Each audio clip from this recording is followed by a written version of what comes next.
Hi students, today we are going to understand something very much important to your life. Something which come across all you have been facing this since your birth, and this is something. Now imagine you are playing football, okay, and on the ground after coming back and you have just taken one sip of water from the bottle and it's a pure bliss. You took the second sip and it's like, it's good. Third sip, okay. Fourth sip, nah. Fifth sip, stop. Right? So why did you do this? Why did you stop at the fifth or at any number of sips? Same goes with your favorite food. Right? No matter how much you love your ice cream, will you be able to eat 10 ice creams in a row? The answer is no. Because in that case, the first ice cream will be yummy.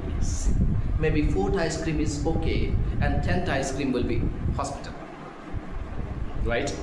So this is what that means. The satisfaction level that you get from the consumption of the commodities gets declined if you consume continuously for successive units.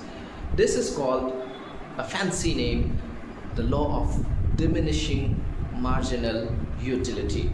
Diminishing means declining, okay, and utility means the power of a commodity to satisfy our wants. So let's visualize it. Let's see it on the screen. You see, let's say here I have taken an example of a samosa. Right? This is the total utility and this is the marginal utility. Let's say the first ice cream gives you a marginal utility of 10 units. Okay. Second ice cream is like, okay, gives you the satisfaction of 8 units, and then third is 6, fourth is 4th, fifth is 2, sixth is 0, and seventh is -2. To get the total utility, you just add the marginal utility, 10 units. For the first unit, there is no difference between total and marginal utility. For the second unit, let's say 10 plus 8 is 18 is the total utility. Third unit is 18 plus 6 is 24, and so on and so forth. Now you observe here is that the total utility, where is the maximum? When do you get the maximum total satisfaction?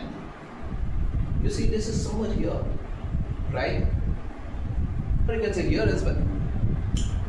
But beyond the maximum limit, of total utility, it continues to decline. Before that, it was increasing, no doubt, but the rate of increment was declining. That is why marginal utility is declining. That is why this total utility curve looks like this. It is increasing, but the decreasing rate reaches its maximum. And when total utility is maximum, the marginal utility is 0. So that is why here we have looked at it. Now coming to our real life examples, where do we see this? You see, when you purchase subscriptions like Netflix or say Amazon Prime, the yearly subscription always costs lesser than the monthly subscription, like if you take out the average. This happens because companies know that if you consume successively more and more units of a commodity, you would like to pay lesser and lesser for that, because the utility or the satisfaction that you get from it, it's declining. So that is why they give a discount if you purchase it in bulk, for the entire year. Now, before finishing the class, let me ask you a question. Will you purchase the 6th unit of the commodity, where your total utility is maximum? I believe not, because it is just adding nothing to you. It's not making you any more happier. So it's just a wastage of time, money, and food. So with that, we'll finish this class and we'll meet in the next class. Thank you so much. Have a good day.